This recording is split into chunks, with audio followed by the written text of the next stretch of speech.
نضيء بنورنا الدنيا وننشر في الفضاء أملا ونعلي عزم همتنا فمن طلب العلا رب العالمين. الحمد لله نحمده ونستعينه ونستغفره ونؤمن به ونتوكل عليه ونعوذ بالله من شرور أنفسنا ومن سيئات أعمالنا. من يهده الله فلا مضل له ومن يضلله فلا هادي له. ونشهد أن لا إله إلا الله وحده لا شريك له ونشهد أن سيدنا وسندنا ومولانا محمدا عبده ورسوله صلى الله تبارك وتعالى عليه وعلى آله وأصحابه وأزواجه وذرياته وأهل بيته وبارك وسلم تسليما كثيرا كثيرا. اللهم صل على سيدنا مولانا محمد وعلى آل سيدنا ومولانا محمد وبارك وسلم. أما بعد فأعوذ بالله من الشيطان الرجيم. بسم الله الرحمن الرحيم. شهر رمضان الذي أنزل فيه القرآن هدى للناس وبينات من الهدى والفرقان. وقال النبي صلى الله تعالى عليه وآله وسلم: من صام رمضان إيمانا واحتسابا غفر له ما تقدم من ذنبه ومن قام رمضان إيمانا واحتسابا غفر له ما تقدم من ذنبه. رواه الإمام البخاري. صدق الله العظيم وصدق رسوله النبي الأمي الكريم ونحن على ذلك لمن الشاهدين والشاكرين والحمد لله رب العالمين.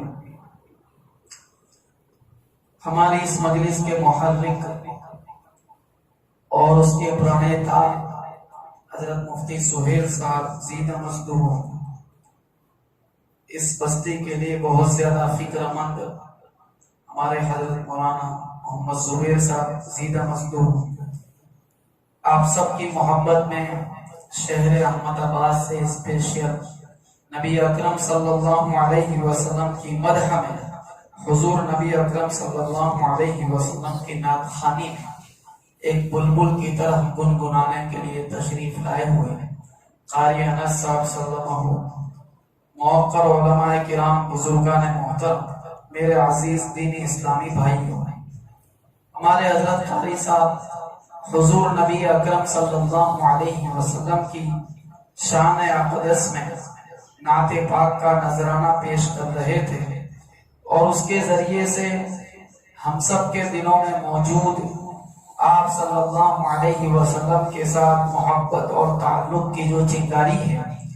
وہ چنگاری گویا کہ ایک بڑی آگ کے اندر تبدیل ہو رہی تھی. یقیناً حضور نبی اکرم صلی اللہ علیہ وسلم کا یہ مقام و مرتبہ ہے کہ اللہ تبارک و تعالیٰ نے نبی اکرم صلی اللہ علیہ وسلم کے بارے میں یہ فیصلہ فرمایا: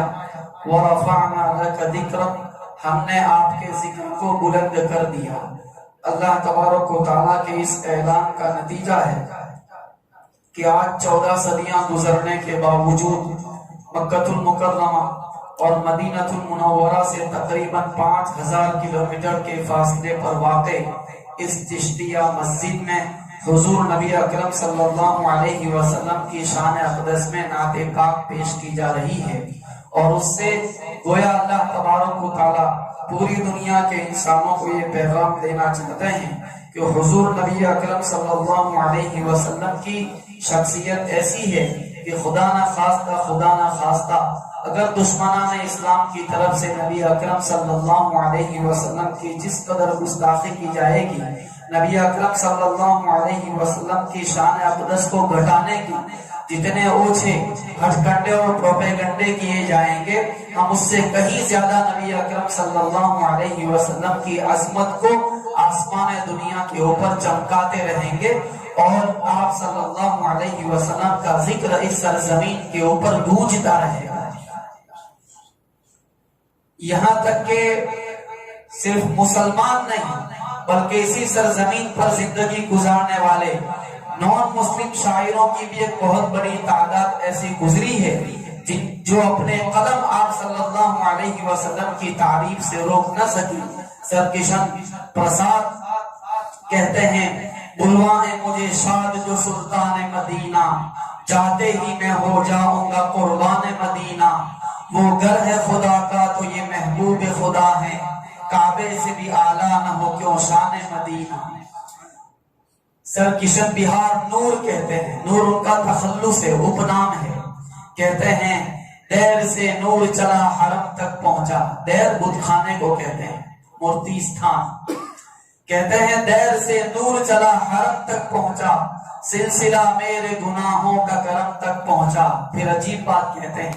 کہتے ہیں تیری معراج محمد تو خدا ہی جانے صلی اللہ علیہ وسلم. تیری معراج محمد تو خدا ہی جانے، میری معراج کے میں تیرے قدم تک پہنچا. ہری چند اختر نے کہا، یہ سب نان مسلم شاعر، کس نے ذروں کو اٹھایا اور صحرا کر دیا، کس نے قطروں کو ملایا اور دریا کر دیا. زندہ رہ جاتے ہیں جو مرتے ہیں اس کے نام پر، اللہ اللہ موت کو کس نے مسیحا کر دیا. تو آپ صلی اللہ علیہ وسلم کی ہستی ایسی ہے کہ نہ صرف اپنے بلکہ غیر بھی نبی اکرم صلی اللہ علیہ وسلم کی محبت میں اپنی زبانوں کو روک نہیں سکے. راجیو چکرورتی صاحب امریکہ میں ہوتے ہیں، اصل امراوتی کے ہیں. کہتے ہیں ہوا ہے افشا یہ راز مجھ پر، سبب ہے کیا دل کی بے کلی کا، نہ جانے کس دن ملے گا موقع دیار اقدس میں حاضری کا. میرے بزرگوں، حضور نبی اکرم صلی اللہ علیہ وسلم کی عظمت کے جتنے پہلو ہیں ان میں سے ایک بہت بڑا پہلو یہ بھی ہے کہ آپ صلی اللہ علیہ وسلم کو اللہ تبارک و تعالیٰ نے جو شریعت عطا فرمائی، جو دین عطا فرمایا، وہ دین اتنا آسان تھا، وہ دین اتنا سہل تھا کہ اس سے پہلے انبیاء علیہ السلام کے واسطے سے پہلی امتوں کو جو شریعتیں ملتی رہی ہیں ان شریعتوں کے اندر اتنی فلیکسیبلٹی نہیں پائی جاتی تھی، اس میں وہ آسانیاں نہیں پائی جاتی تھی، اس میں وہ سہولتیں اور راحت نہیں پائی جاتی تھی جو حضور نبی اکرم صلی اللہ علیہ وسلم کے واسطے سے آپ صلی اللہ علیہ وسلم پر ایمان لانے والوں کو نصیب ہوئی ہے. اسی لیے نبی اکرم صلی اللہ علیہ وسلم کی پیشین گوئی آپ صلی اللہ علیہ وسلم کے بارے میں جو بھوشیوانی قرآن کریم میں کی گئی ہے، وہاں یہ بھی کہا گیا کہ وَيَضَعُ عَنْهُمْ إِصْرَهُمْ وَالْأَغْلَالَ الَّتِي كَانَتْ عَلَيْهِمْ کہ یہ نبی جب دنیا میں آئے گا صلی اللہ علیہ وسلم تو پہلے لوگوں کے اوپر جو بوجھ ہے، جو ٹوک ہے، وہ جو بیڑیاں ہیں، جو کٹھن شریعت اور کٹھن حکموں کی زنجیریں ہیں، یہ نبی آئے گا ان زنجیروں کو کاٹ دے گا، ان بیڑیوں کو نکال کر پھینک دے گا اور انسانوں کو ایک ایسی شریعت اور دین عطا کرے گا جس میں اتنی فلیکسیبلٹی ہوگی کہ آدمی ہنستا کھیلتا جنت کے راستے کے اوپر پڑ جائے گا. یہ آپ صلی اللہ علیہ وسلم کا کمال ہے. حضور کی یہی شان کمال جہاں ہمیں اور حکم میں نظر آتی ہے، نبی اکرم صلی اللہ علیہ وسلم کی یہی شان ہمیں روزے کے تعلق سے بھی نظر آتی ہے کہ ہو سکتا ہے پہلی امتوں کو جو روزے دیے گئے اور یقیناً دیے گئے تھے، جیسا کہ قرآن کریم کہتا ہے کتب علیکم الصیام کما کتب علی الذین من قبلکم کہ تم پر روزے فرض کیے گئے جس طریقے سے تم سے پہلی امتوں کے اوپر بھی روزے فرض کیے گئے تھے. تو روزے یقیناً ہم سے پہلے لوگوں کے اوپر بھی فرض کیے گئے، لیکن جس طریقے سے دوسرے بہت سارے احکام میں پہلی امتوں کے لیے کچھ سختیاں تھی کہ اگر بنی اسرائیل میں کسی کا کپڑا ناپاک ہو جاتا، کپڑے کے اس حصے کو کاٹ دینا پڑتا تھا، اگر گناہ ہو جاتا اس کے دروازے پر لکھا ہوا ملتا تھا. جہاد کے نتیجے میں جو مال غنیمت حاصل ہوتا تھا قوموں کے لیے اس کے استعمال کی اجازت نہیں تھی. حضور نے فرمایا احلت لی الغنائم، میرے لیے مال غنیمت اللہ تعالیٰ نے حلال کر دیا. اور اسی طریقے سے 50 ایسے احکام ہیں جس میں رخصتیں دی گئی. ہم کہہ سکتے ہیں کہ روزے کے تعلق سے بھی نبی اکرم صلی اللہ علیہ وسلم کا ہم سب پر یہ احسان ہے کہ آپ صلی اللہ علیہ وسلم کی برکت سے رمضان کے بارے میں ہم پر وہ آسانیاں فراہم کی گئی جو آسانیاں پہلی قوموں کے حصے میں نہیں آئی. میرے بزرگوں، اللہ تبارک و تعالیٰ کی یہ شان ہے. نبی اکرم صلی اللہ علیہ وسلم نے ارشاد فرمایا ان لربکم فی ایام دہرکم نفحات الا فتعرضوا لها کہ تمہاری زندگی کے اندر اللہ تبارک و تعالیٰ اپنی خاص شان رحمت سے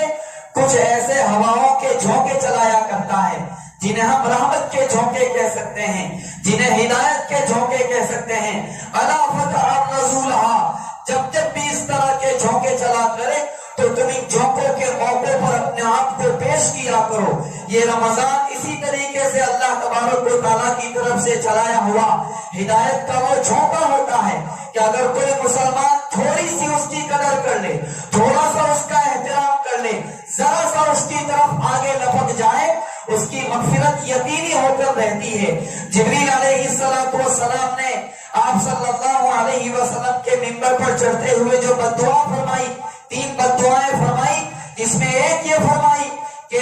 ہلاک ہو جائے وہ آدمی جس کو رمضان ملے اس کے باوجود اس کی بخشش مغفرت نہ ہو۔ حضور نے اس پر آمین کہی۔ عام طور پر اس دعا کو نیگیٹیولی لیا جاتا ہے، یہ گنہگار آپ کی خدمت میں عرض کرتا ہے کہ اس میں ایک پوزیٹیو اپروچ بھی پایا جاتا ہے، اس میں ایک حکاراتمک پہلو بھی پایا جاتا ہے۔ وہ یہ ہے کہ آپ نبی اکرم صلی اللہ علیہ وسلم اپنے امتیوں کے لیے بد دعا نہیں کر سکتے تھے۔ آپ صلی اللہ علیہ وسلم اس کے ذریعے سے اس بات کی طرف اشارہ فرمانا چاہتے ہیں کہ دیکھو رمضان کے مہینے میں جو رحمتیں اور برکتیں اترتی ہے، جیسا کہ مجدد الفیضانی رحمت اللہ علیہ نے لکھا ہے کہ رمضان میں اللہ تعالیٰ کی طرف سے جو رحمت اترتی ہے اور باقی 11 مہینوں میں جو رحمتیں اترتی ہے، ان دونوں کا اگر کمپیریزن کیا جائے، ان دونوں کی اگر تلنا کی جائے تو سمندر اور قطرے کی نسبت بنتی ہے۔ 11 مہینوں میں اترنے والی رحمت رمضان مبارک کی رحمت کے مقابلے میں وہ نسبت بھی نہیں رکھتی جو نسبت قطرے کو سمندر کے ساتھ ہے۔ تو آپ صلی اللہ علیہ وسلم یہ پیغام دینا چاہتے ہیں کہ یہ ایسا مہینہ ہے کہ اگر کوئی مسلمان ذرا سا دل کی آمادگی کے ساتھ رمضان کے احترام میں آگے بڑھ جائے گا، گناہوں پر بریک لگا دے گا اور اللہ تعالیٰ کی خوشنودی کے لیے کوئی نہ کوئی کام اپنی طرف سے کر جائے گا، ایسا ہو ہی نہیں سکتا کہ اس کی مغفرت نہ ہو، اس کی مغفرت یقینی ہو جائے گی۔ میرے بزرگوں، میں آپ کی خدمت میں کیا عرض کروں، ہمارے مفتی صاحب رمضان مبارک کو ایک مہمان کی شکل میں ہمارے سامنے پیش کر رہے تھے۔ سچی بات یہی ہے، مفتی صاحب کی بات بالکل درست ہے۔ جس طریقے سے بارش آنے والی ہوتی ہے تو اس سے پہلے جو کسان ہوتے ہیں وہ اپنے دل کی زمینوں کو الٹ پلٹ کر کے رکھتے ہیں، اس میں ہل جوتتے ہیں اور اس کو گہری کر دیتے ہیں۔ اس کے بعد جب بارش کے قطرے اس زمین کی تہ میں اترتے ہیں تو زمین سیراب ہو جاتی ہے، پھر اس سے جو فصل نکلتی ہے اس کو دیکھ کر کسان کی آنکھیں ٹھنڈی ہو جاتی ہیں۔ اسی طریقے سے میرے دوستو، اگر کوئی شخص رمضان کے لیے پہلے سے اپنے دل کی زمین کو تیار کر کے رکھے اور اس کے بعد رمضان میں انٹر ہو تو رمضان میں اترنے والی جو رحمت ہے وہ اس کے دل کی جڑ میں گہرائی کے اندر جگہ پکڑتی ہے اور رمضان اس کی زندگی کے اندر بڑی تبدیلی پیدا کرتا ہے۔ ورنہ عام طور پر رمضان تو ہر سال آتا ہے اور رمضان انقلابی مہینہ ہے، ایک ریولیوشنری منتھ ہے، لیکن کیا بات ہے میں نے اپنی زندگی کے کتنے رمضان گزارے لیکن کوئی رمضان میری زندگی میں کوئی بڑی تبدیلی پیدا نہیں کر سکا۔ کیوں؟ کیونکہ میں نے رمضان کو اس کے حقوق کے ساتھ، اس کی پورا تیاری کے ساتھ، اس کے رولز اور ریگولیشن کے ساتھ نہیں گزارا، جس کے نتیجے میں یہ ریولیوشنری منتھ میری زندگی کے اندر کوئی بڑا پریورتن پیدا نہیں کر سکا۔ رمضان کا سب سے پہلا تقاضا کیا ہے کہ جس طریقے سے کسی کسان نے زمین کو کھیتی کے لیے، بارش کے لیے تیار کیا، اسی طریقے سے رمضان کا جو سب سے پہلا تقاضا ہے وہ یہ ہے کہ ہر بندہ مومن رمضان میں توبہ کے ساتھ داخل ہو۔ ہمارے حضرت یہ بات فرماتے ہیں کہ جس شخص نے رمضان مبارک کا آغاز توبہ کے ساتھ نہیں کیا، رمضان مبارک آنے سے پہلے استغفار کے ذریعے سے اپنے دل کی دھلائی اور صفائی کا اہتمام نہیں کیا، سچی بات یہ ہے کہ اس کا رمضان حقیقتاً شروع ہی نہیں ہوا۔ اگر کہیں خیرات بٹ رہی ہو اور آدمی گندا برتن لے کر پہنچ جائے، دینے والے کو اس سے گھن آتی ہے۔ اسی طریقے سے رمضان مبارک کے اندر رحمتیں بڑھتی ہیں اور بارش کی طرح موسلادھار برستی ہے، لیکن کوئی شخص اپنے اسی گندے وجود کے ساتھ رمضان میں گناہوں سے ناپاک اور بگڑے ہوئے دل کے ساتھ رمضان میں انٹری مارے تو وہ رحمت جو ہوتی ہے وہ ڈائیورژن لے لیتی ہے، وہ بائی پاس کر جاتی ہے اور اس کے دل کو اپنا مسکن نہیں بناتی، اس کے دل کو اپنا ٹھکانہ نہیں بناتی۔ اس لیے اس رمضان کا سب سے پہلا حق یہ ہے کہ اس رمضان میں ہر بندہ مومن توبہ اور استغفار کے ساتھ داخل ہو۔ جیسے جیسے رمضان قریب آتا جائے استغفار کی کثرت ہوتی جائے، توبہ کا اہتمام کیا جائے، اور جس قدر بندہ گناہ کر رہا ہے دھیرے دھیرے ان گناہوں پر بریک لگاتے ہوئے اپنے آپ کو اس طرح اللہ تعالیٰ کی بارگاہ میں طالب بن کر بندہ پیش کرے کہ اللہ تعالیٰ کو یقین آ جائے کہ یقیناً اس میرے بندے کے دل میں رمضان کا احترام ہے، میرا بندہ رمضان سے لینا چاہتا ہے، میری چادر رحمت کے اندر جگہ چاہتا ہے۔ جب ہم اپنا طالب ہونا اپنے استغفار اور توبہ کے ذریعے سے اللہ تعالیٰ کی بارگاہ میں کنفرم کرا دیں گے، تب جا کر اللہ تبارک و تعالیٰ کی طرف سے نوازشات کا سلسلہ شروع ہوتا۔ تو رمضان میں میرے بزرگوں پہلا اس کا تقاضا یہ ہے کہ آدمی توبہ اور استغفار کے ساتھ رمضان میں داخل ہو۔ دوسری بات جو رمضان مبارک سے متعلق آپ کی خدمت میں عرض کرنی ہے وہ یہ ہے کہ رمضان مبارک کی جو سب سے بڑی عبادت ہے جس سے رمضان حقیقی معنی میں رمضان بنتا ہے، اور جو اگر نہ ہو تو رمضان بے رمضان دونوں برابر ہو جاتے ہیں، وہ میرے بزرگوں روزے کی عبادت ہے۔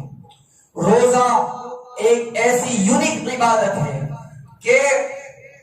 بندہ فرض نماز مسجد میں پڑھتا ہے، سب کے سامنے لوگ اسے دیکھتے ہیں، حج بیت اللہ میں کیا جاتا ہے، پوری دنیا وہاں موجود ہوتی ہے، زکوٰۃ جس فقیر کو دیتا ہے اس فقیر کو اطلاع ہے، جس وکیل کے ذریعے سے پہنچا ہے اس وکیل کو معلوم ہے۔ لیکن روزہ ایک ایسی یونیک اور اسپیشل عبادت ہے کہ آپ کے پڑوس میں بیٹھا ہوا آدمی روزے دار ہے یا نہیں ہے، میں اور آپ اس کو ڈیسائیڈ نہیں کر سکتے، ڈیفائن نہیں کر سکتے۔ تو روزہ ایسی عجیب و غریب عبادت ہے کہ وہ اللہ تبارک و تعالیٰ کے علم میں ہوتی ہے، اور اسی وجہ سے اللہ تعالیٰ ارشاد فرماتے ہیں کہ الصوم لی وانا اجزی بہ، کہ روزہ میرے لیے ہے اور میں خود اس کا بدلہ عطا کرتا ہوں۔ تو رمضان کی سب سے بڑی عبادت روزہ ہے۔ پہلے زمانے میں ایسا ہوتا تھا کہ کہیں کسی لڑکے کا رشتہ لڑکی والوں کے یہاں چلا جاتا، وہ یہ تو پوچھتے تھے کہ تمہارا بیٹا نماز پڑھتا ہے کہ نہیں، لیکن یہ نہیں پوچھتے تھے کہ تمہارا بیٹا روزہ رکھتا ہے کہ نہیں۔ اس کی وجہ تھی، وجہ یہ تھی کہ نماز چھوڑنے والے تو مل جاتے تھے لیکن روزہ چھوڑنے والے پہلے ہمارے ان گاؤں دیہاتوں کے اندر نہیں ملتے تھے۔ گئے گزرے لوگ بھی رمضان مبارک میں روزوں کا اہتمام کرتے تھے، لیکن پھر بعد میں زوال کے نتیجے میں، کیوس کے نتیجے میں ایک ماحول ایسا پیدا ہوا کہ روزہ چھوڑنے والوں کی تعداد بڑھتی چلی گئی، اور آج 30%، 40% تک بہت سارے علاقوں میں تعداد چلی جاتی ہے کہ آدمی روزے کی عبادت سے محروم رہتا ہے۔ ایسے لوگوں کو پوچھا جاتا ہے بھائی آپ روزہ کیوں نہیں رکھتے؟ دو عذر ان کے پاس ہوتے ہیں۔ ایک عذر یہ ہوتا ہے کہ ہمیں تمباکو کی عادت ہے، بیڑی وغیرہ کی عادت ہے، اس کے ہوتے ہوئے، اس کٹیوں کے ہوتے ہوئے ہم روزہ نہیں رکھ سکتے، ہمارے بس کی بات نہیں ہے۔ میرے بزرگوں اللہ تبارک و تعالیٰ فرماتے ہیں لا یکلف اللہ نفسا الا وسعها، اللہ تعالیٰ کسی بندے کو اس کی طاقت سے زیادہ کا پابند نہیں کرتا۔ اب اگر کوئی مسلمان یہ کہے کہ 12-14 گھنٹے بھوکے رہنا میرے بس کی بات نہیں ہے، میں روزہ نہیں رکھ سکتا، تو انڈائریکٹلی وہ اللہ تعالیٰ کے اس کلام کے اوپر اعتراض کرتا ہے اور آبجیکشن لیتا ہے کہ آپ نے ہم پر ایک ایسا حکم لازم کیا ہے جس کو سہارنے کی طاقت ہم میں نہیں ہے۔ اس صورت میں تو آدمی کا ایمان خطرے میں پڑ جائے گا۔ بلکہ یہاں تک لوگوں کو کہتے ہوئے سنا گیا کہ چھتے اناجے بھوکو کون مرے، اب ظاہر ہے بہت گستاخانہ جملہ ہے، تو ان کی خدمت میں یہ عرض ہے کہ نبی اکرم صلی اللہ علیہ وسلم نے ایک عجیب و غریب بات ارشاد فرمائی۔ آپ نے فرمایا کہ تسحروا فإن فی السحور برکۃ، کہ سحری کھاؤ، اللہ تعالیٰ نے سحری میں برکت رکھی ہے۔ تو اللہ تعالیٰ نے سحری میں برکت رکھی ہے، کیا مطلب؟ ہم جانتے ہیں کہ سحری میں بندہ ایک چائے کی پیالی پی لیتا ہے، روٹی نان کا ٹکڑا کھا لیتا ہے، اس میں اللہ تعالیٰ اتنا ٹونک ڈال دیتے ہیں کہ ایسے لوگ جن کو کو ہر 10 منٹ میں بیڑی چاہیے، ایسے لوگ جن کو ہر آدھے گھنٹے میں گٹکا چاہیے، ایسے لوگوں کو دیکھا جاتا ہے کہ 14 گھنٹے گزر جاتے ہیں، نہ کسی کو بیڑی یاد آتی ہے نہ گٹکا یاد آتا ہے۔ تو یہ ٹونک کہاں سے فراہم ہوتا ہے؟ یہ پاور کہاں سے آتا ہے؟ یہ پاور نبی اکرم صلی اللہ علیہ وسلم کے اس مبارک ارشاد سے آتا ہے۔ اس لیے وہ تمام نوجوان جو اپنی اس گھٹنوں کو آگے کرتے ہوئے روزے سے کتراتے ہیں، گھبراتے ہیں اور کئی دنوں کے روزے چھوڑ جاتے ہیں، ان کی خدمت میں یہ پیغام پہنچانے کی ضرورت ہے کہ اللہ کے بندو ہمت تو کرو۔ حضور نبی اکرم صلی اللہ علیہ وسلم کی یہ روایت تمہارا دامن تھامنے کے لیے تیار ہے۔ یہ ہمارے اندر کی بزدلی ہے جو ہمیں روزے کے اوپر اٹھنے نہیں دیتی۔ اس دنیا کے اندر ایسے ملک پائے جاتے ہیں جہاں 19 گھنٹے کا روزہ، 20 گھنٹے کا روزہ، اسکول کالج یونیورسٹی جانے والے لڑکے اور لڑکیاں اور کام کاج کرنے والے لوگ اپنے کام کاج کے ساتھ اور یہ ساری ایجوکیشنل ایکٹیویٹیز کے ساتھ 19 20 گھنٹے کے روزے نبھاتے ہیں۔ یہ طاقت کہاں سے آتی ہے؟ بس بندہ اللہ تعالیٰ کی ذات پر اعتماد کرتا ہے، اللہ تعالیٰ آگے بڑھ کر اس کا استقبال کرتا ہے۔ اس لیے ان تمام نوجوانوں کی خدمت میں یہ گزارش ہے کہ خدا کے واسطے ہمت کر کے میدان میں آئیں۔ دوسرا بڑا عذر یہ پیش کیا جاتا ہے کہ بھائی ہم محنت مزدوری کرنے والے لوگ ہیں، اگر ہم روزہ رکھیں تو ہم کما نہیں سکتے، اور اگر کمانے کے لیے جائیں محنت مزدوری کریں پسینہ نکلتا ہے، گرمیوں کے روزے تو ہم روزہ نہیں رکھ سکتے۔ تو ایسے لوگوں کی خدمت میں یہ بات عرض کرنے کو جی چاہتا ہے کہ حضور نبی اکرم صلی اللہ علیہ وسلم نے جو دعا فرمائی، جس کی طرف مفتی صاحب اشارہ کر رہے تھے کہ اللہم بارک لنا فی رجب و شعبان و بلغنا رمضان، کہ اللہ تو رجب اور شعبان میں ہمیں برکت عطا فرما اور ہم سب کو رمضان تک پہنچا دے۔ تو اس دعا کے ذریعے سے آپ صلی اللہ علیہ وسلم نے یہ پیغام دیا کہ رمضان مبارک کی تیاری آدمی کو کم از کم 2 مہینے پہلے کرنی چاہیے۔ تو وہ سارے کے سارے لوگ جو محنت مزدوری کا کام کرتے ہیں، ان کی خدمت میں یہ درخواست ہے کہ ایسے لوگوں کو رجب اور شعبان کے اندر اپنی ویوسائک محنتیں زیادہ کرنی چاہیے۔ کوئی 6 گھنٹے رکشہ چلاتا ہے، رجب اور شعبان میں 10 گھنٹے رکشہ چلائے۔ کوئی 8 گھنٹے جاب کرتا ہے تو اس کو چاہیے کہ رجب شعبان میں 12 گھنٹے جاب کرے، اوور ٹائم کرے، اور اسی نیت کے ساتھ کرے کہ یہ محنت 2 مہینے کی میں اس لیے کرتا ہوں تاکہ رمضان اپنے گھر رہ کر روزے کے ساتھ گزار سکوں۔ اگر بندہ اس نیت کے ساتھ محنت کرے گا، اللہ تعالیٰ روزی میں اتنی برکت دے ہی دے گا۔ اور اگر خدا نہ خواستہ اس کے باوجود اگر آدمی یہ بھی نہیں کر سکتا تو آپریشن کے لیے لوگ قرض لیتے ہیں، بیٹی کی شادی کے لیے قرضہ لیا جاتا ہے، بیٹے کی اسکول کالج یونیورسٹیز کی فیس کے لیے قرضے لیے جاتے ہیں۔ تو 1 مہینہ اللہ تعالیٰ کے اس حکم کو پورا کرنے کے لیے قرض کیوں نہیں لیا جا سکتا؟ کمانا تو زندگی بھر لگا رہے گا، کیا ہر سال یہ ہوگا کہ رمضان آئے گا اپنی رحمتوں کے ساتھ چھا جائے گا اور میں ہر سال اپنے دھندے ویاپار روزگار کی وجہ سے روزے چھوڑتا رہوں گا اور اللہ تعالیٰ کی چادر رحمت سے محروم کا محروم رہوں گا؟ اس لیے اپنے ویوسائی کا بہانہ آگے کرتے ہوئے خدا کے واسطے روزوں کو قربان نہ کرے۔ دوسری بات جو آپ کی خدمت میں اس موقع سے عرض کرنی ہے وہ میرے بزرگوں یہ ہے کہ رمضان مبارک کا جو مہینہ ہے، اس مہینے کی برکتیں حاصل کرنے کے لیے اللہ تعالیٰ نے کوئی ایک کرائیٹیریا طے کیا ہوا ہے۔ آدمی جب اس پر پورا اترتا ہے تب جا کر اللہ تعالیٰ اس برکت سے اس کو نوازتا ہے۔ اسی قبیل کی ایک چیز یہ ہے کہ نبی اکرم صلی اللہ علیہ وسلم نے یہ بات ارشاد فرمائی کہ بہت سے روزے دار ایسے ہیں جن کو رمضان کے روزے سے سوائے بھوکا پیاسا رہنے کے کچھ بھی حاصل نہیں ہوتا۔ اب اس حدیث پاک کی تشریح یعنی اس کا ویورن کرتے ہوئے جو کچھ لکھا گیا ہے اس میں یہ بات بھی لکھی گئی ہے کہ ہو سکتا ہے کہ بندہ 12-14 گھنٹے بھوکا رہتا ہے، روزہ رکھتا ہے، لیکن اس کے دسترخوان کے اوپر حرام کی کمائی کا لقمہ آیا ہوا ہے اور اسی سے وہ افطار کرتا ہے، اسی سے وہ کھاتا ہے۔ جس کے نتیجے میں روزہ اللہ تعالیٰ کی بارگاہ میں قبول نہیں ہوتا، اس کی عبادتیں قبولیت کے لیے سر سے اوپر نہیں اٹھتی، آدمی محروم رہتا ہے۔ اس لیے انشاءاللہ امید تو یہی ہے، سب سلجھے ہوئے لوگ ہیں، لیکن ہو سکتا ہے خدا نہ خواستہ کوئی شخص اپنی غفلت کی وجہ سے اس کے جو انکم سورسز ہیں وہ حرام ہو، تو ایسے تمام لوگوں کی خدمت میں یہ بات عرض کرنے کی ضرورت ہے یا یہ پیغام پہنچانے کی ضرورت ہے کہ ہونا تو یہ چاہیے کہ آدمی 12 کے 12 مہینے حلال روزی کا انتظام کرے، اہتمام کرے۔ روزی تو اتنی ہی ملنی ہے، ہم کیسا برتن لے کر حاضر ہوتے ہیں اس پر یہ ڈیپینڈ کرتا ہے، لیکن کم از کم رمضان میں یہ کرے کہ رمضان کے واسطے آدمی الگ سے کوئی حلال کاروبار کرے اور اسی کی کمائی رمضان مبارک کے اندر استعمال کرے۔ اس بات کا اہتمام کرے کہ رمضان میں نہ اس کے حلق کے نیچے سے حرام کا لقمہ اترے، نہ اس کی اولاد کے پیٹ میں حرام کا لقمہ جائے۔ حرام کا لقمہ کیا ہے؟ یہ ایسا وائرس ہے جو اندر کے جذبات کو ڈائنامائٹ کر دیتا ہے۔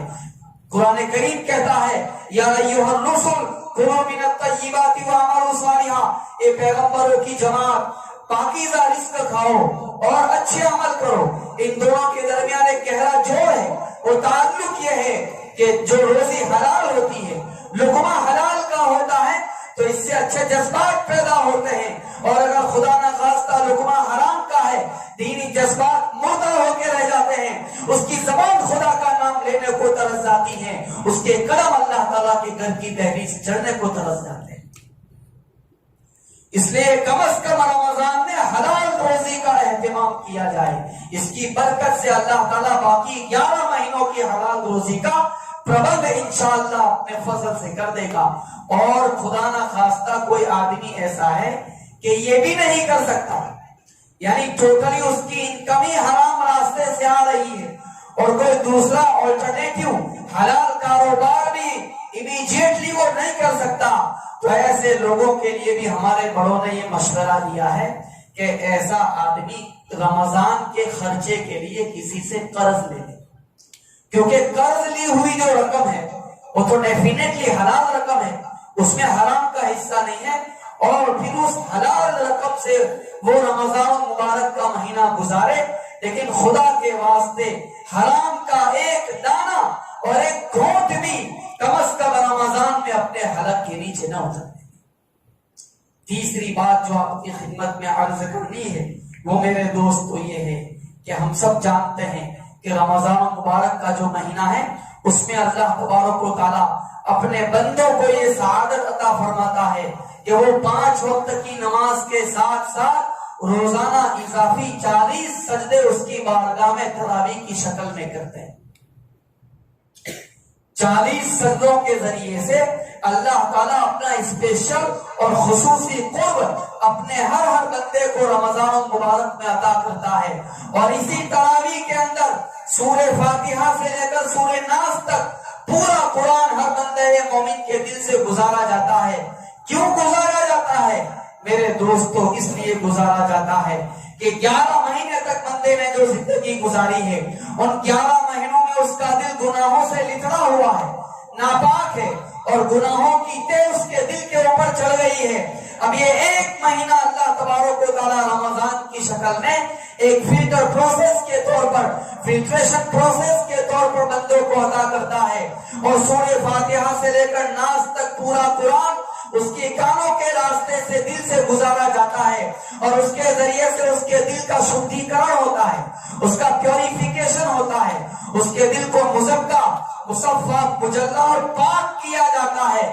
لیکن کتنا افسوس کی بات ہوگی کہ یہ قرآن اتر رہا ہے، دلوں پر چھا رہا ہے، اور خدا نہ خواستہ میں اس قرآن سے غافل اور بے خبر ہو کر مسجد کے کسی کونے میں بیٹھا ہوا ہوں، کسی دوست کے ساتھ مشغول ہوں، کسی موبائل کے اندر مشغول ہوں۔ ایک دور تھا کہ قرآن کریم لوگوں پر پیش کیا جاتا تھا، حضور نبی اکرم صلی اللہ علیہ وسلم پیش فرماتے تھے،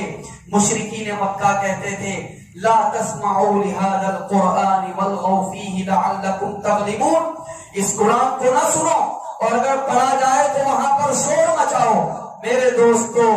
آج تاریخ نے اپنے آپ کو دہرایا، 14 صدیوں کے بعد آنے والا یہ مسلمان اپنی زبان سے تو نہیں، لیکن تراویح میں مسجد کے اندر اس کا جو رویہ ہوتا ہے، اس کا جو معاملہ ہوتا ہے، وہ اپنے رویے سے، اپنی زبان حال سے اس بات کا اظہار کرتا ہے کہ لا تسمعوا لهذا القرآن، اس قرآن کریم کو نہ سنو۔ آدمی بیٹھا رہتا ہے اور رکوع کے وقت دوڑ کر امام صاحب کے ساتھ شریک ہو جاتا ہے، گویا اس طریقے سے تراویح کا مذاق بنتا ہے، اس قرآن کا مذاق بنتا ہے، اور اللہ تبارک و تعالیٰ کی بارگاہ میں گویا آدمی بغاوت کے لیے کھڑا ہو جاتا ہے کہ قرآن پڑھا جائے گا لیکن یا اللہ ہم اس کو سننے کے موڈ میں نہیں۔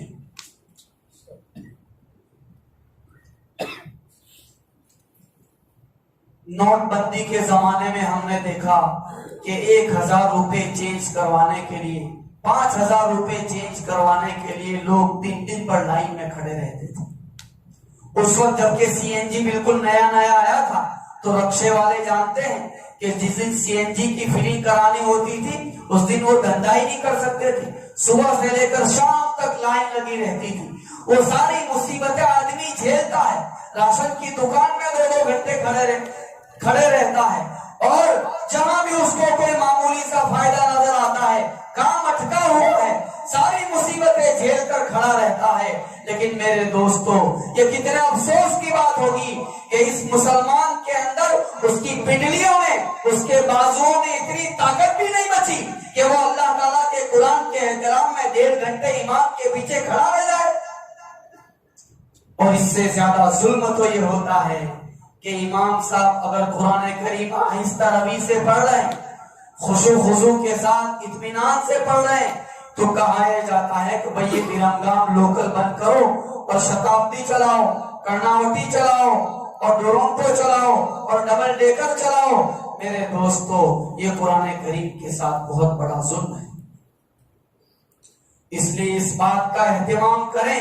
کہ ہماری اس مسجد یا اس سوسائٹی کا ایک ایک فرد امام صاحب کے ساتھ 20 کی 20 رکعت میں اور مکمل رمضان میں سورہ فاتحہ سے لے کر سورہ ناس تک شریک ہو، ایک ایک آیت کو اپنے کان سے گزرنے دیں، اسے سنیں، اسے دل پر دستک دینے دیں، اور پھر دیکھیں کہ اللہ تبارک و تعالیٰ اسی قرآن کے ذریعے سے زندگی میں کیسی بہار لاتا ہے۔ یہ قرآن تو ایسی کتاب ہے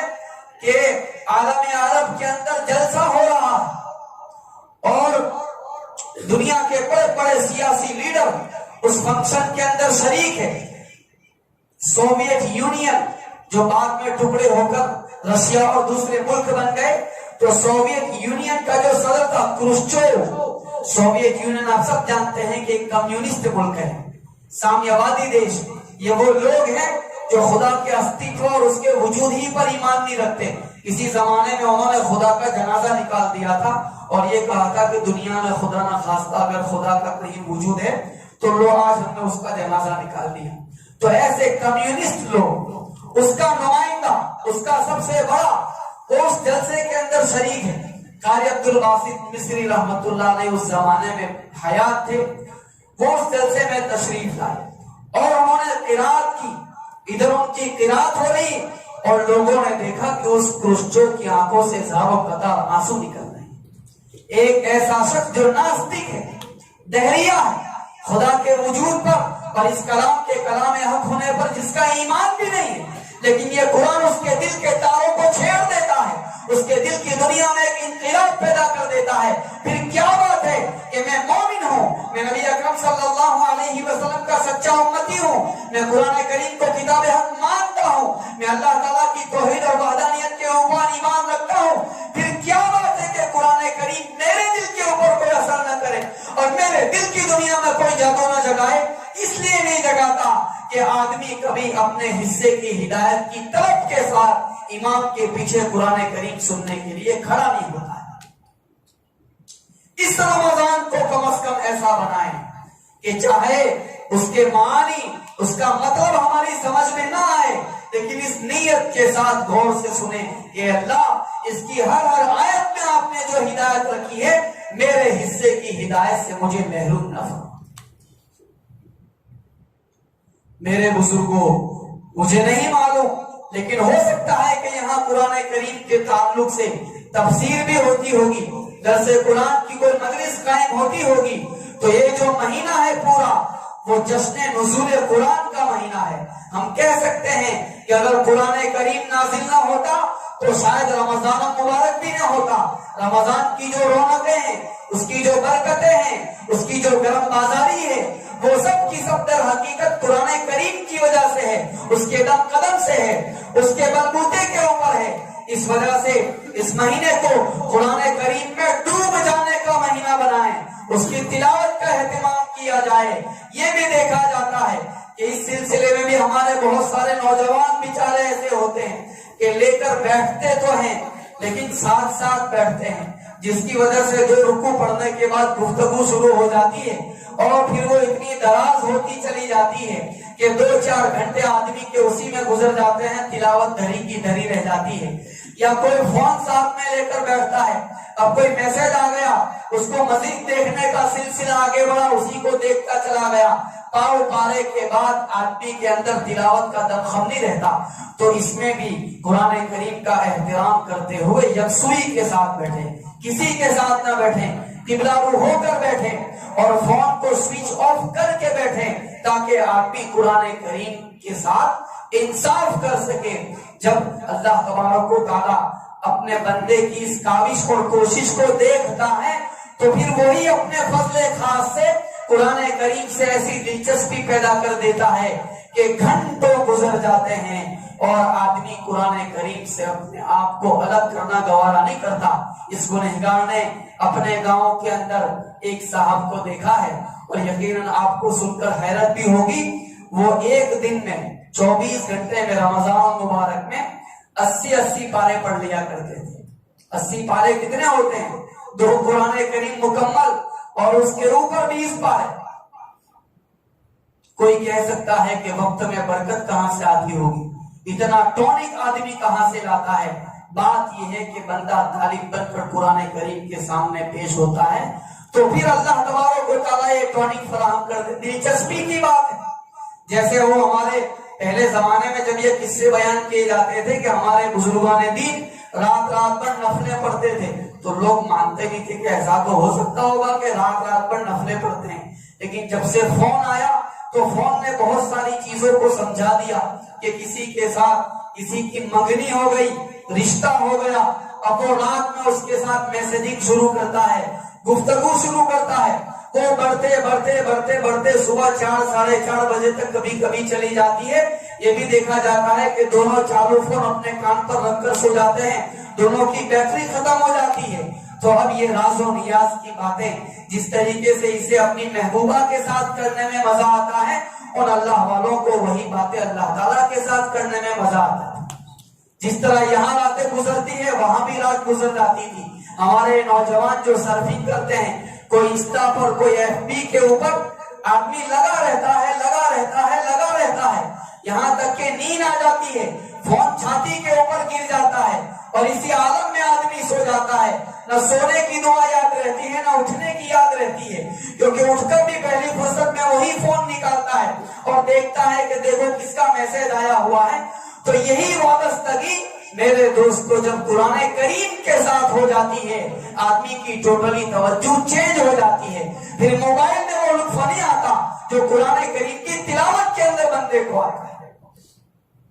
اور قرآن کریم کے نتیجے میں جو نسبت اللہ تعالیٰ اپنی ذات عالی کے ساتھ ادا کرتا ہے وہ بھی اتنی پختہ ہوتی ہے، وہ اتنی مضبوط ہوتی ہے کہ اللہ تعالیٰ جب وہ کسی کو دے دیتا ہے تو پھر عام طور پر چھینتا نہیں ہے. جس طریقے سے آدمی بالغ ہونے کے بعد دوبارہ نابالغ نہیں ہو سکتا، پھل پکا ہونے کے بعد دوبارہ کچا نہیں ہوتا، اسی طریقے سے اللہ تعالیٰ اس تلاوت کی برکت سے اپنا خاص تعلق، اپنی نسبت خاص جب کسی بندے کو عطا کرتا ہے تو پھر کبھی اسے چھینتا نہیں،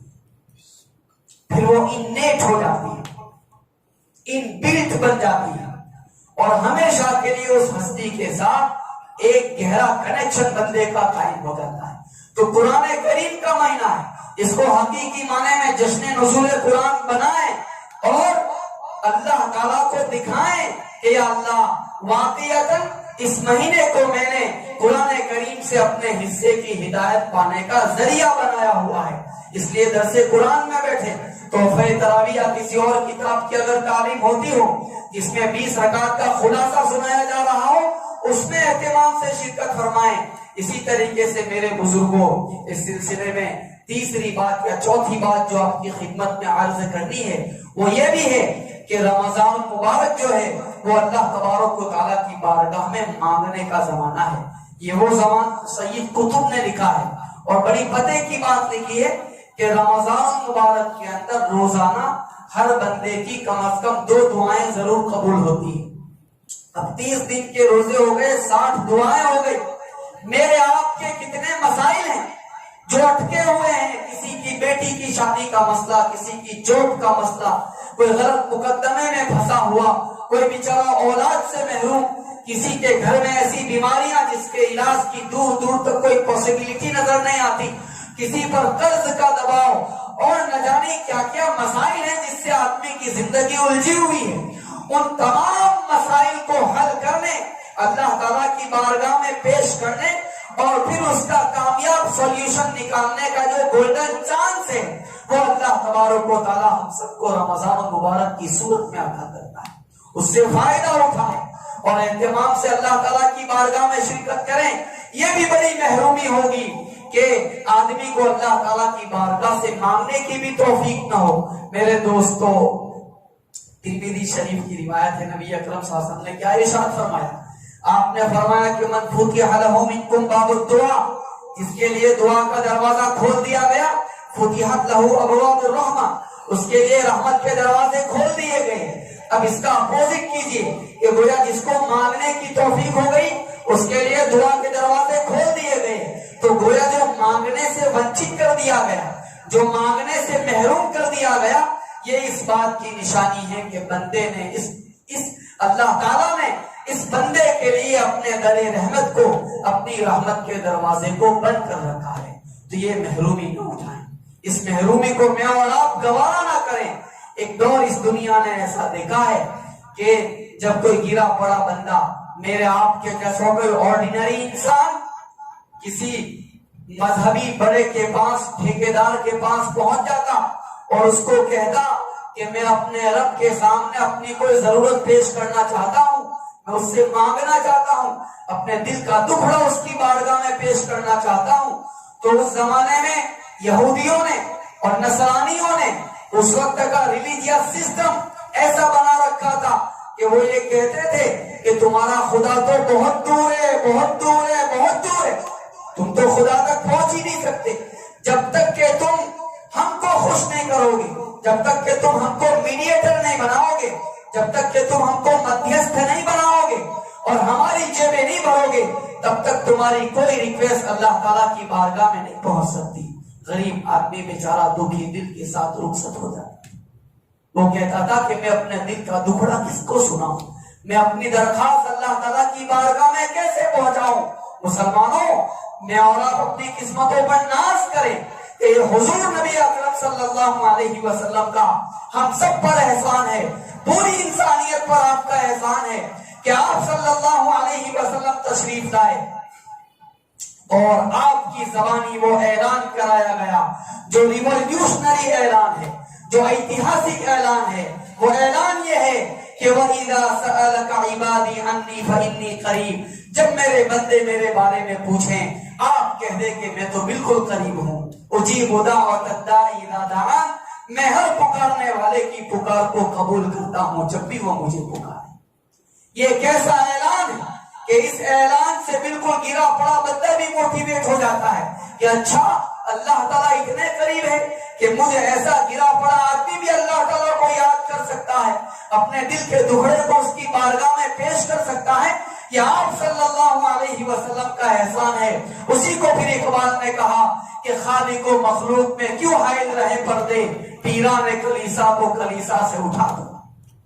وہ کون ظالم ہے جس نے بندوں کو خدا سے کاٹ رکھا ہے اور بندوں اور خدا کے درمیان کوئی پارٹیشن کر رکھا ہے۔ سوچئے یہ آپ صلی اللہ علیہ وسلم کا انسانوں پر اتنا بڑا احسان ہے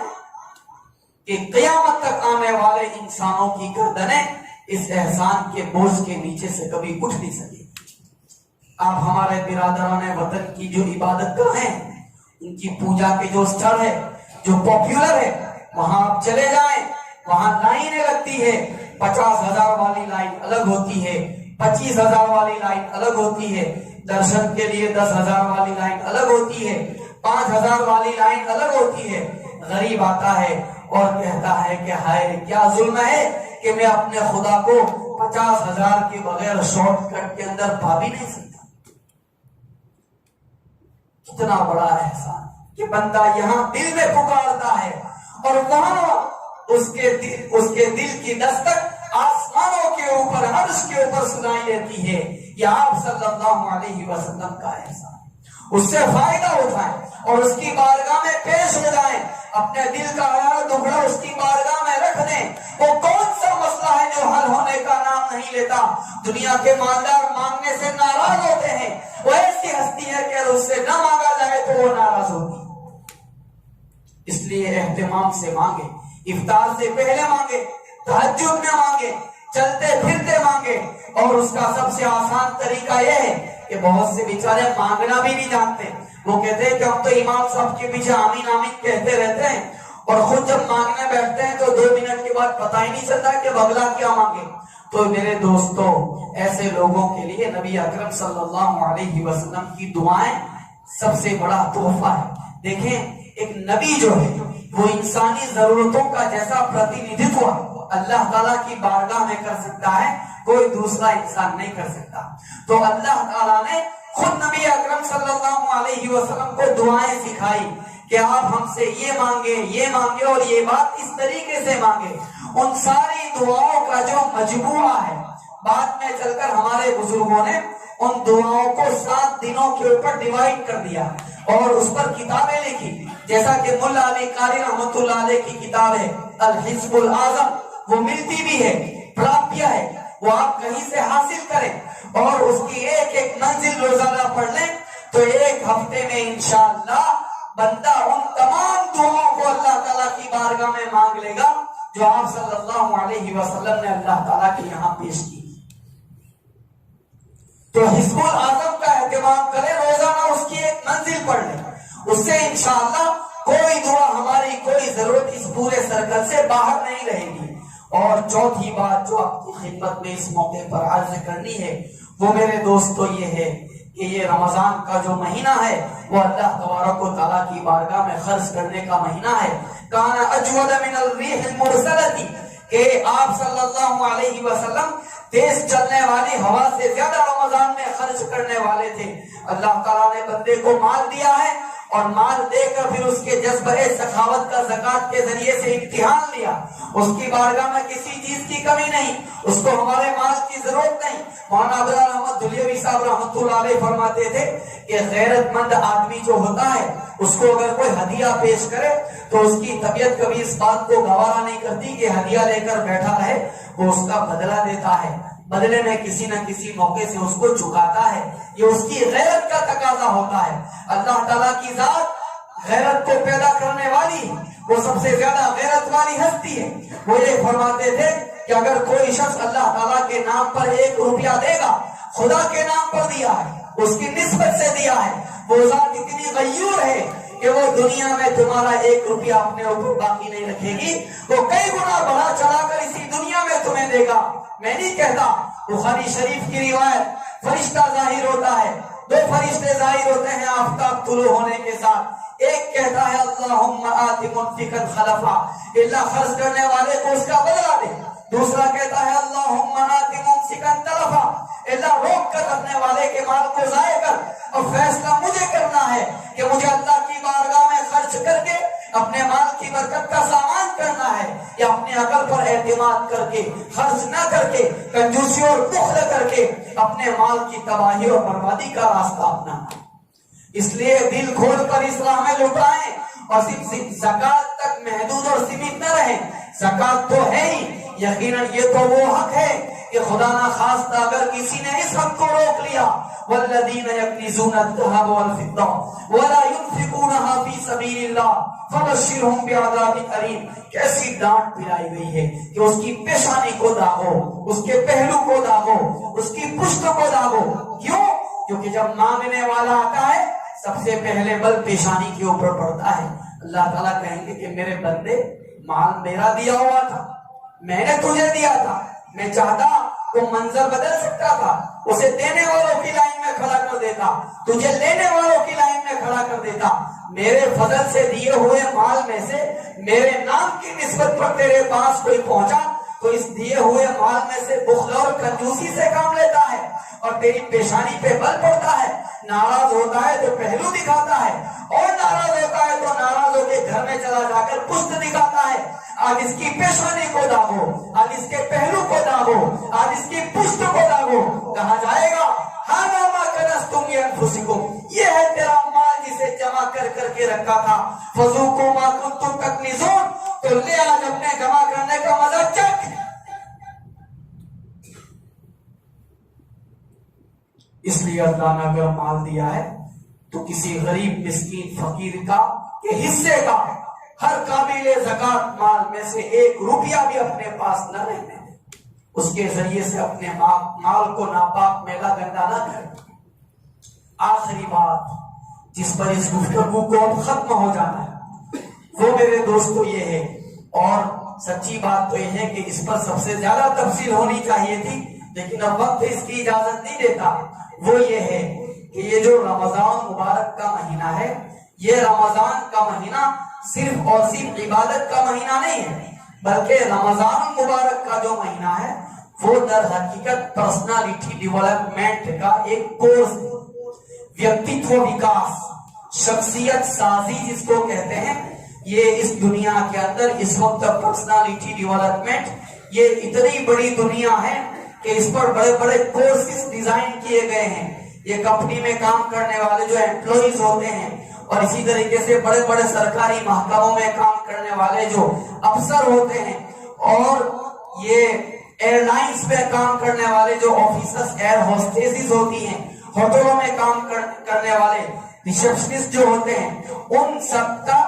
کیریکٹر ڈیولپ کیا جاتا ہے, ان کو ان کی کاؤنسلنگ کی جاتی ہے اور لاکھوں روپے کمپنیاں اس پر لگاتی ہے. آپ نے دیکھا ہوگا کہ وہ ریسپشن کے اوپر آپ چلے جائیں گے تو وہ جو لڑکی بیٹھی ہوئی ہوتی ہے وہ گھر اپنے شوہر سے 1000 لڑکے آئی ہوگی, ساس سے لڑکے آئی ہوگی, لیکن آپ سے ایسی پولائٹلی بات کرے گی, مسکرا کر بات کرے گی. آدمی یہ تاثر اور پرتیبھاؤ لے کر واپس آتا ہے کہ یار اس کے اخلاق کتنے بلند ہیں اور اس کی بات میں کتنی مٹھاس ہے, اور ہر وقت یہ چہرے پر مسکراہٹ سجائے رہتی ہے. ایئر ہوسٹس کو بھی آپ نے اسی طرح دیکھا ہوگا. تو یہ در حقیقت آرٹیفیشل اخلاق ہوتے ہیں جو ان کو اپنا دھندا چلانے کے لیے سکھائے جاتے ہیں کہ اگر یہاں تک کہ اگر اس ریسپشن کے اوپر اس کا دشمن بھی آ جائے, اس کا چہرہ دیکھنا بھی وہ گوارا نہیں کرتی, پھر بھی اس کو گائیڈ لائن یہی دی جاتی ہے کہ یہاں کھڑے رہ کر تمہیں اپنے اخلاق کے دائروں سے باہر نہیں آنا. تو وہ محنت اوپر ہی اوپر ہوتی ہے. یہ پرسنالٹی ڈیولپمنٹ کی جو محنت اس دنیا میں ان میدانوں میں ہو رہی ہے وہ اوپر کی محنت ہے. لیکن رمضان مبارک ایک ایسا مہینہ ہے جو باطن کو فوکس کرتا ہے, جو آدمی کے اندر کے وجود کو تبدیل کرتا ہے اور حقیقی معنی میں ایک ایسا انسان تیار کر کے مارکیٹ میں لاتا ہے جو اپنے اندر ضبط نفس رکھتا ہے. ضبط نفس کا مطلب یہ ہے کہ قومیں جو ہوتی ہیں نا, آج ہم سب اپنے زوال اور کیوس اور اپنی پڑتی اور پستی کو رو رہے ہیں. دیکھیں قومیں جب زوال میں چلی جاتی ہیں, کیوس میں چلی جاتی ہیں, تو پھر ان قوموں کو دوبارہ ترقی پر پہنچانے اور اس زوال سے باہر لانے کا جو پروسیس ہوتا ہے,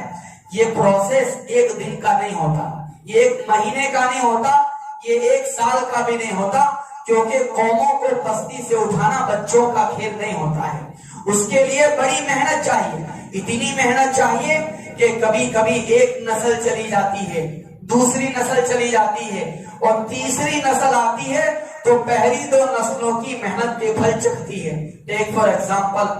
دور جانے کی ضرورت نہیں, RSS کو لے لیجیے کہ 25 میں ان کے 100 سال پورے ہو جائیں گے. اب 100 سال پہلے انہوں نے جو ٹارگیٹ بنایا تھا تو اس ٹارگیٹ کو اچیو کرنے کے لیے ان کے کتنے لوگ کھپ گئے. انہوں نے کیڈرز تیار کی, ان کیڈرز کے ذریعے سے ہر میدان میں اپنے آدمی اتارے, ہر میدان میں اپنی نمائندگی پیدا پیدا کی، مزدور سنگ، کسان سنگ اور ہر قسم کے سنگ بنا دیے. کوئی شعبہ، کوئی ڈپارٹمنٹ کے آدمیوں سے آپ کو خالی نہیں ملے گا. کی پوسٹ کے اوپر سب کو لے جا کر بٹھا دیا. آج 100 سال کی محنت یعنی 30 سال کے ایک پشت سمجھے تو آج تیسری پشت میں جا کر ان کی یہ جو تیسری پشت ہے وہ اپنی پہلی 2 پشت کی محنتوں کے پھل کھا رہی ہے. تو یہ جو کیریکٹر ڈیولپمنٹ ہوتا ہے نا، اس میں ہر فرد کو فوکس بنا کر جب محنت کی جائے اور ایسے بندے تیار ہو کر میدان میں آئیں تو پھر مجموعی طور پر پوری قوم کے اندر وہ دمخم پیدا ہوتا ہے جو اپنے زمانے کے چیلنجز کو کاؤنٹر کر سکے، اپنے زمانے کے چیلنجز کو فیس کر سکے، اس کا مقابلہ کر سکے اور اپنی آئندہ آنے والی نسلوں کو کوئی اچھا فیوچر دے سکے. تو رمضان کا جو مہینہ ہے وہ یوں کیریکٹر ڈیولپمنٹ کا مہینہ ہوتا ہے، یہ شخصیت سازی اور ویکتتو وکاس کا مہینہ ہوتا ہے. روزے میں کیا کیا جاتا ہے؟ روزے کے اندر ضبط نفس ہوتا ہے کہ پانی سامنے رکھا ہوا ہے اور جان لبوں پر آ رہی ہے لیکن روزے کے احترام میں بندہ رکا رہتا ہے. حلال بیوی گھر میں موجود ہے، تنہائی ہے، روزے کے احترام میں اپنے آپ پر کنٹرول کرتا ہے. شربت رکھا ہوا ہے، کنٹرول کرتا ہے. تو یہ ضبط نفس ہے. ضبط نفس کے نتیجے میں قوموں کے اندر استقامت پیدا ہوتی ہے، ان کے اندر یہ حوصلہ پیدا ہوتا ہے کہ وہ مجاہدوں کو برداشت کر سکے، چیلنجز کو فیس کر سکے. تو رمضان کو اس اینگل سے بھی دیکھیں کہ رمضان در حقیقت میرے پرسنالٹی ڈیولپمنٹ کا ایک پیریڈ ہے، جس پیریڈ کے ذریعے سے مجھے رمضان کے باہر نکل کر قوم کا ایسا ایکٹیو ٹول بن کر میدان میں آنا ہے کہ میرے ذریعے سے اللہ تعالیٰ علاقے کی قسمتیں چمکا سکتا ہے. تو رمضان کو اس اینگل سے لیں، کسی بھی قوم کا ایک ایسا فرد بن کر زندگی گزارنا جو قوم کے اجتماعی اور ساموہک مسئلوں سے آنکھیں بند کر کے دنیا کے کسی گوشے میں زندگی گزار لے. کہنا چاہیے کہ وہ آدمی کتنے چھوٹے دماغ کا ہے جس کی خوشیاں بھی اس کی ذات سے شروع ہو کر اسی کی ذات پر ختم ہو جائیں. وہ آدمی کتنا نیرو مائنڈ ہوگا جس کے غم بھی اس کی ذات سے شروع ہو کر اسی کی ذات پر ختم ہو جائے. قوم کس حال میں ہے، ملت کس حال میں زندگی گزار رہی، اس کے رشتے ہوئے زخم کیا ہے جو کئی سالوں سے رس رہے ہیں اور اچھے ہونے کا نام نہیں لیتے، اس کے بہتے ہوئے آنسو کیا ہے. ان سب پر فوکس کرنا اور اپنے آپ کو قوم سے ڈسکنیکٹ رکھے بغیر اپنے آپ کو قوم کا ایک حصہ بنانا، اس کا ایک اویبھاجیہ انگ بنانا اور قوم کے ایک ایک درد کی کسک، اس کی ٹیس کو اپنے دل میں محسوس کرنا اور پھر اس درد کو ختم کرنے کے لیے اپنی سی کوشش کرنا. میرے دوستوں، اگر یہ جذبہ میرے اندر نہیں پایا جاتا اور مجموعی طور پر پوری قوم میں نہیں پایا جاتا تو دنیا کی کوئی طاقت پھر اس قوم کو تباہی اور بربادی سے نہیں بچا سکتی. اس لیے قوم کا یہ درد اپنے اندر محسوس کریں. اس کو ختم کرنے کے لیے پرسنلی میں کیا کر سکتا ہوں، میں اس پورے ینتر کے اندر کس ایکٹیو ٹول کے طور پر کام آ سکتا ہوں جس کے نتیجے میں قوم کی گاڑی آگے جا سکتی ہے، قوم سوال سے نکل سکتی ہے. میری صلاحیتیں، میری ایبیلٹیز، میری سمرتھتائیں،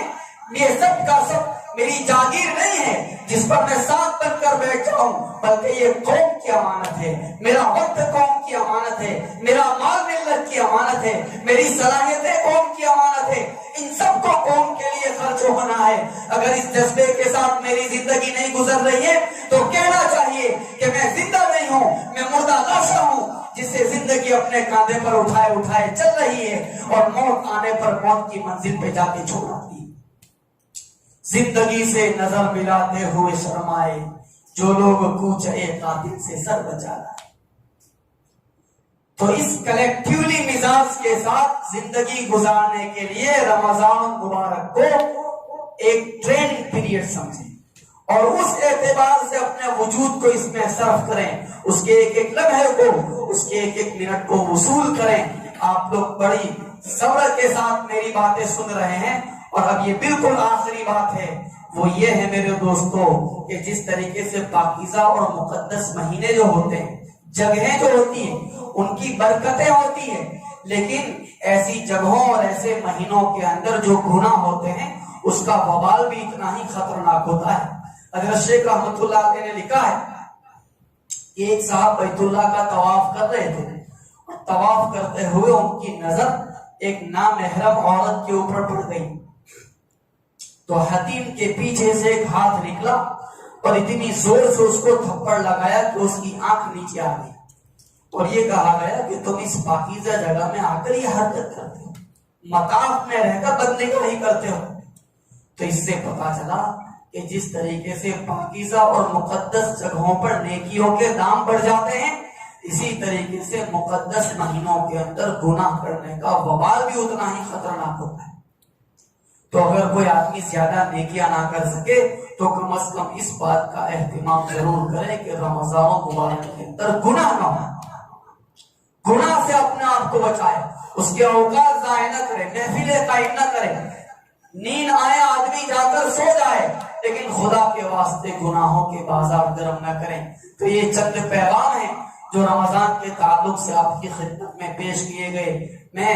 اس سے پہلے ساری باتیں یقیناً آپ نے سن لی ہوگی، میں آخری بات آپ کی خدمت میں پھر سے ایک حوالے کے طور پر عرض کرتے ہوئے یہ کہتا ہوں کہ دیکھیں، سب لوگ قوم کی پریشانیوں سے دکھی ہیں، لیکن ظاہر ہے کہ کسی نہ کسی باٹم لیول سے تو آدمی کو کام شروع کرنا پڑے گا، تب جا کر تو قوم کو کسی بہتر پوزیشن میں لایا جا سکتا ہے۔ تو اس وجہ سے اس رمضان کو اپنی کیریکٹر بلڈنگ کا پیریڈ بنائیں اور رمضان کے بعد زندگی کو ایک نئے ویژن کے ساتھ شروع کریں، ایک کلیکٹیو مائنڈ سیٹ کے ساتھ شروع کریں۔ آپ دیکھیں گے کہ ہمارے اس مزاج کے نتیجے میں اللہ تبارک و تعالیٰ کی رکی ہوئی برکتیں اتر آئیں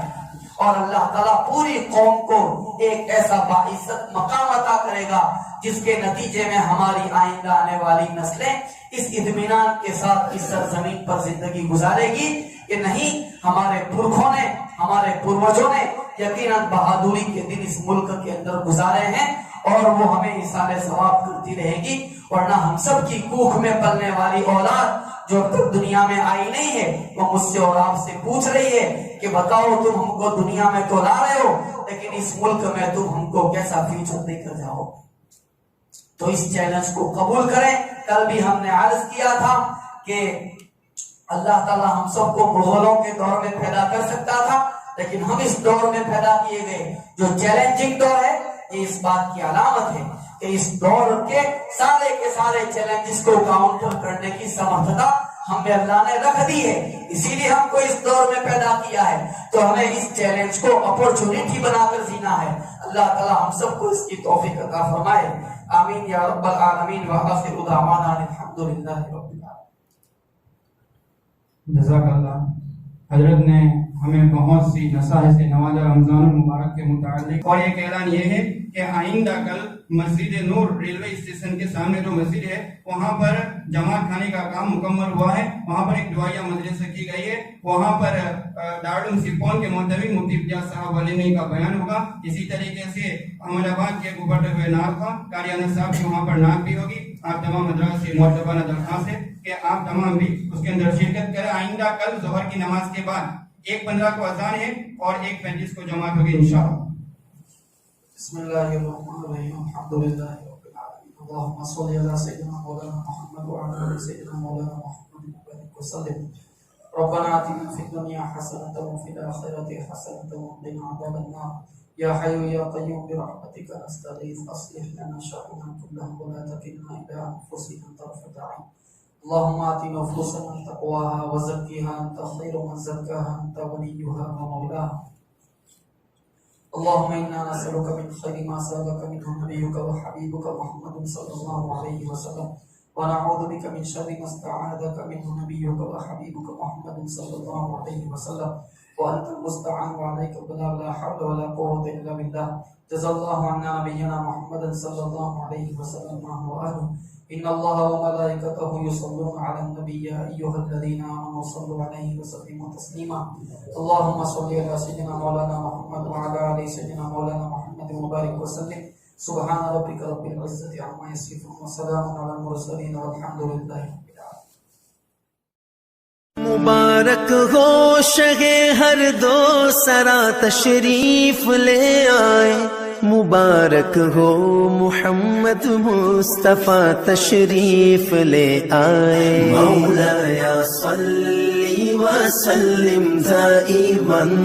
ابدا علی حبیبک خیر الخلق کل